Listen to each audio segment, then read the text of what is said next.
오늘의 말씀 누가복음 20장 20절에서 40절까지 말씀입니다.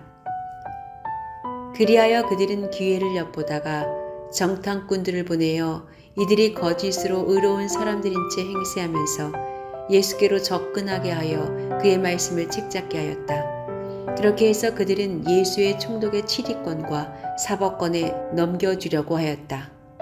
그들은 예수께 이렇게 물었다. 선생님, 우리는 선생님이 바르게 말씀하시고 가르치시고 또 사람을 겉모양으로 가리지 않으시고 하나님의 길을 참되게 가르치고 계시는 줄 압니다. 우리가 황제에게 세금을 바치는 것이 옳습니까? 옳지 않습니까? 예수께서 그들의 속셈을 알아채시고서 그들에게 말씀하셨다. 데나리온 한 입을 나에게 보여다오. 이 돈에 누구의 얼굴상과 글자가 새겨져 있느냐? 그들이 대답하였다. 황제의 것입니다. 예수께서 그들에게 말씀하셨다.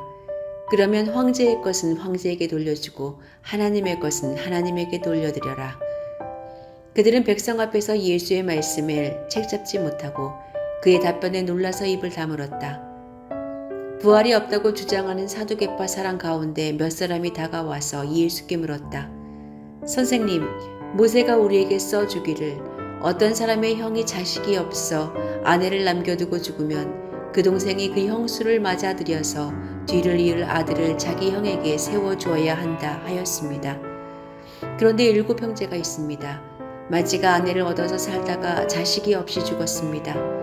그래서 둘째가 그 여자를 맞아들였고 그 다음에 셋째가 그 여자를 맞아들였습니다. 7 형제가 다 그렇게 하였는데 모두 자식을 남기지 못하고 죽었습니다. 나중에 그 여자도 죽었습니다. 그러니 부활 때에 그 여자는 그들 가운데 누구의 아내가 되겠습니까? 7이 다 그 여자를 아내로 맞아들였으니 말입니다.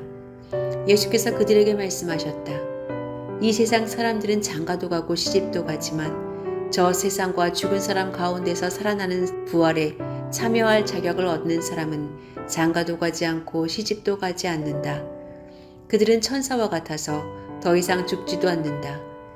그들은 부활의 자녀들이므로 하나님의 자녀들이다. 죽은 사람들이 살아난다는 사실은 모세도 가시나무 떨기 이야기에 나오는 대목에서 보여주었는데 거기서 그는 주님을 아브라함의 하나님, 이삭의 하나님, 야곱의 하나님이라고 부르고 있다. 하나님은 죽은 사람들의 하나님이 아니라 살아있는 사람들의 하나님이시다. 모든 사람은 하나님과의 관계 속에서 살고 있다. 이 말씀을 듣고서 율법학자 가운데 몇 사람이 말하였다. 선생님, 옳은 말씀입니다. 그들은 감히 예수께 더 이상 질문을 하지 못하였다.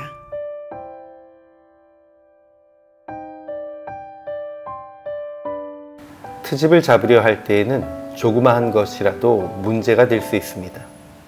그래서 트집 잡히지 않으려고 하나하나를 대응하다 보면 오히려 스텝이 꼬이고 어려움을 당하는 경우가 있습니다. 그래서 이런 경우를 당하지 않으려면 분명한 원칙을 제시해야 합니다. 누구도 반박할 수 없는 원칙을 제시하고 그 원칙에 근거해서 말하고 행동하면 그래도 트집을 잡히지 않을 수 있습니다. 물론 작정하고 죽이려 든다면 당할 수밖에 없겠지만 최소한 억울하게 당했다는 것은 분명하게 드러낼 수 있습니다. 오늘 유대인들은 무엇이든 트집을 잡아 예수님을 죽이려고 작정했습니다. 그래서 대제사장과 서기관들은 선한 척하는 이들을 보내 가이사에게 내는 세금을 문제 삼도록 부추깁니다. 그러나 예수님의 답변은 명쾌했습니다. 가이사의 것은 가이사에게, 하나님의 것은 하나님께 바치라. 이에 그들은 어떤 것도 책잡지 못하고 돌아갑니다. 이어서 사두개인들이 와서 부활에 대한 가르침을 책잡으려고 남편이 죽어 7 형제와 모두 결혼해야 했던 한 여인의 경우를 상정하여 문제를 제기합니다. 그러나 예수님은 부활한 이들은 천사와 같아서 다시 결혼하지도 않으며 무엇보다 하나님은 죽은 자의 하나님이 아닌 살아있는 이들의 하나님이심을 가르치셨습니다. 당시 로마 제국 안에서 유통되는 동전들에는 황제의 얼굴이 새겨져 있었다고 합니다. 유대인들은 이것을 우상으로 여겨 거래하기 위해 만지는 것마저 꺼려 했습니다. 그러나 한편으로는 돈을 모아 부자가 되는 것은 좋아했고 그러면서도 또 로마에 세금 내는 것은 싫어하는 이중성을 보였습니다. 사두개인들은 천사도 부활도 없다고 하는데 그들이 성전의 예배를 주관하는 제사장의 부류였습니다. 영혼에 대한 소망도 없이 지극히 합리적이고 현세적인 무리들이 유대인의 제사와 예배를 주관하는 아이러니, 이중성을 보여주고 있습니다. 지극히 이중적인 원칙도 없는 그들이 예수님을 트집 잡으려 했던 것입니다.